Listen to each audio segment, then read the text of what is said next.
Assalamualaikum warahmatullahi wabarakatuh. Sebelum kami memasuki presentasi kali ini, izinkan kami untuk mengucapkan terima kasih banyak kepada Bapak Teddy selaku dosen pemangku mata kuliah Hukum Bisnis dan Regulasi yang telah memberikan kami kesempatan untuk dapat memaparkan atau mempresentasikan hasil dari diskusi kami, yaitu terkait aspek hukum e-commerce dan perlindungan data pribadi yang nantinya akan dipresentasikan oleh kelompok 4, yakni dengan anggota yang pertama Aurakel Grizela dengan MPM 111, lalu yang kedua ada Nazwa Violeta Bilkis dengan MPM 117, lalu yang ketiga ada Narinda Hanif Rozavanti dengan MPM 116, lalu yang keempat ada Alif Nurdiana Gita Suci Susanto dengan MPM 083, lalu yang kelima ada Fiska Putri Maharani dengan MPM 094, lalu yang keenam ada Sacha Octavia Putri dengan MPM 107, dan yang terakhir ada Ladira Imelia Sabrina Jaya dengan MPM 092. Nah, sebelumnya saya ingin menjelaskan terlebih dahulu mengenai apa itu e-commerce. Jadi e-commerce itu adalah electronic commerce, yaitu merupakan transaksi jual beli yang dilakukan berbasis online dengan menggunakan media elektronik. Pembahasan yang pertama, kita akan membahas tentang penggunaan e-commerce. Di era saat ini, kebutuhan internet telah meningkat dalam skala global. Kebutuhan internet yang meningkat terutama pada sektor pendidikan dan perannya dalam pemenuhan kebutuhan sehari-hari.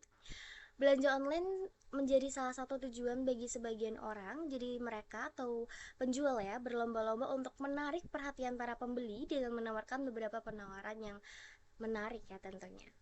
Lalu selanjutnya kita akan membahas mengenai 6 aspek hukum dalam e-commerce. Yang pertama ada kontrak elektronik. Kontrak yang dibuat secara elektronik mengikat secara hukum. Contoh dari kontrak elektronik sendiri itu adalah kontrak pembelian online, perjanjian layanan online, dan juga kontrak kerjasama bisnis online. Lalu yang kedua ada perlindungan konsumen. Hukum e-commerce juga berlaku untuk perlindungan konsumen di toko online, di antaranya kewajiban perlindungan data pribadi dan konsumen. Nah, sebagai contoh yaitu para penjual diwajibkan menunjukkan tanda harga sebagai tanda pemberitahuan kepada konsumen, seperti itu.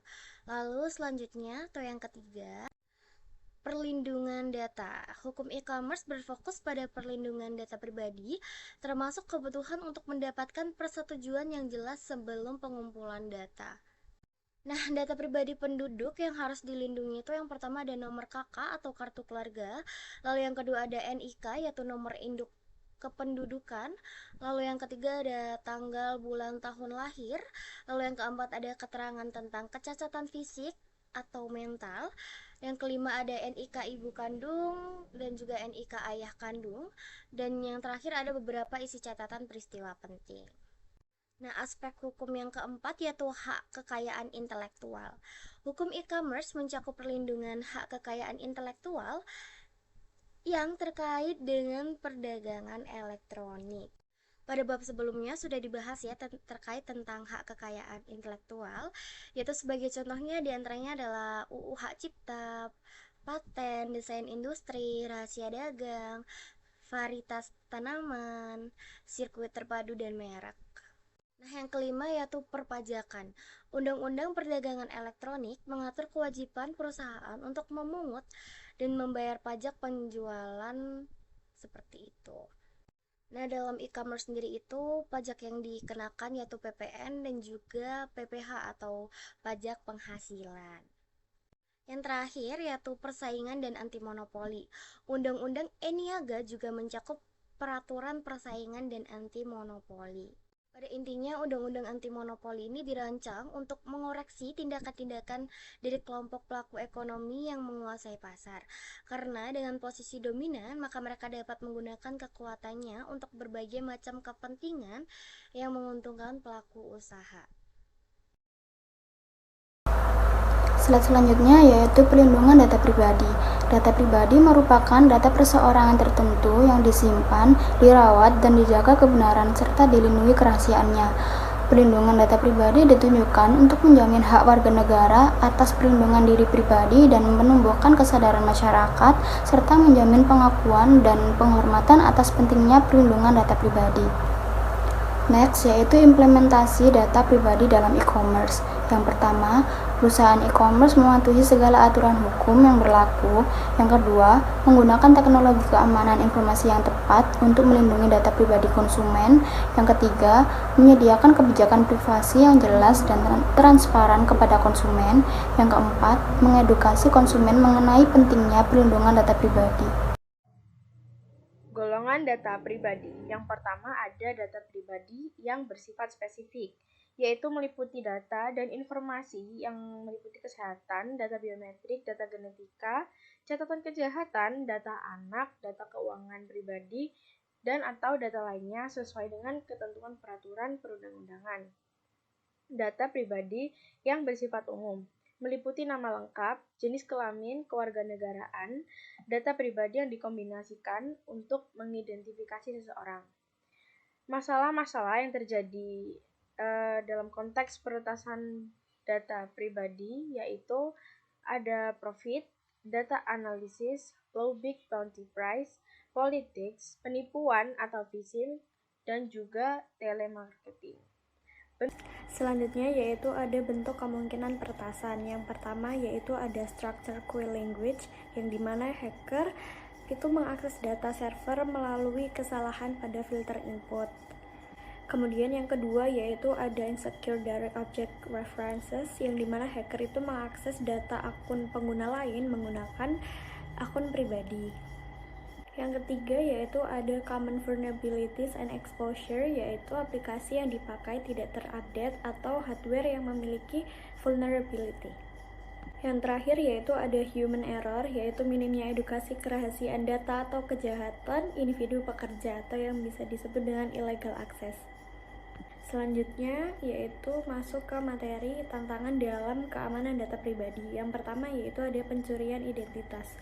Pencurian identitas merupakan pelanggaran yang menyebabkan ancaman kepada privasi dan keamanan data pribadi konsumen. Yang kedua yaitu ada penyalahgunaan data. Penyalahgunaan data pribadi oleh perusahaan atau e-commerce itu dapat mengancam kepercayaan dan reputasi bisnis. Yang ketiga yaitu ada kekurangan keamanan informatif. E-commerce bergantung pada teknologi dan sistem informasi yang stabil untuk melindungi data pribadi konsumen. Yang keempat yaitu ada pelanggaran oleh pihak ketiga seperti hacker atau pengguna perangkat lunak yang berbahaya. Itu dapat mengancam keamanan data pribadi yang disimpan di server perusahaan atau e-commerce. Yang terakhir yaitu ada regulasi hukum, yaitu tantangan dalam mematuhi regulasi hukum yang melindungi data pribadi konsumen seperti Undang-Undang Perlindungan Data Pribadi atau UU PDP. Nah, materi selanjutnya yaitu peraturan perundang-undangan. Kegiatan berbisnis online ini tidak lepas dari pengawasan hukum. Berikut adalah undang-undang yang terkait dengan bisnis online. Undang-Undang Nomor 11 Tahun 2008 atau UU ITE. UU ITE memberi dua hal penting, yaitu yang pertama, pengakuan transaksi elektronik serta dokumen elektronik dalam kerangka hukum, perikatan dan juga hukum pembuktian, sehingga kepastian hukum transaksi elektronik juga dapat terjamin. Yang kedua, yaitu jika ada tindakan yang diklasifikasikan sebagai pelanggaran hukum terkait penyalahgunaan teknologi informasi, akan ada ganjaran berupa sanksi pidana.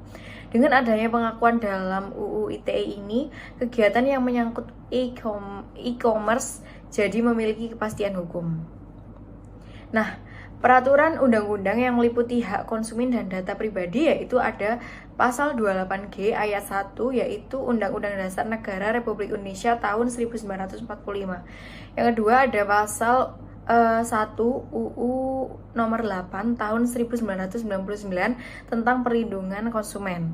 Yang ketiga ada Pasal 30 ayat 2 tentang Undang-Undang Nomor 11 tahun 2008 yaitu informasi dan transaksi elektronik. Yang terakhir yaitu Pasal 26 Undang-Undang Informasi dan Transaksi Elektronik UU ITE.